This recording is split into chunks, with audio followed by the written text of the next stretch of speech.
بسم اللہ الرحمن الرحیم۔ السلام علیکم۔ ایک نوجوان نہایت بدکار تھا، لیکن جب وہ کسی گناہ کا ارتکاب کرتا اس کو کاپی میں نوٹ کر لیتا تھا۔ ایک دفعہ کا ذکر ہے، ایک عورت نہایت غریب، اس کے بچے 3 دن سے بھوکے تھے۔ وہ اپنے بچوں کی پریشانی برداشت نہ کر سکی تو اس نے اپنے پڑوسی سے ایک عمدہ ریشم کا جوڑا ادھار لے لیا۔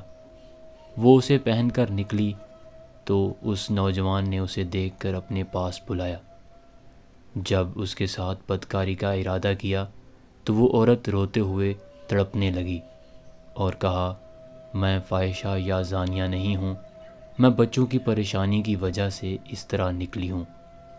جب تم نے مجھے بلایا تو خیر کی امید ہوئی۔ اس نوجوان نے اسے کافی درہم دیے اور رونے لگا اور گھر آ کر اپنی والدہ کو پورا واقعہ سنایا۔ اس کی والدہ اس کو ہمیشہ معصیت، برائی سے روکتی، منع کرتی تھی۔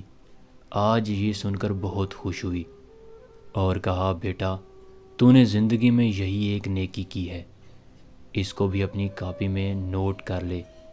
بیٹے نے کہا، کاپی میں اب کوئی جگہ باقی نہیں ہے۔ والدہ نے کہا، کاپی کے حاشیے پر نوٹ کر لے۔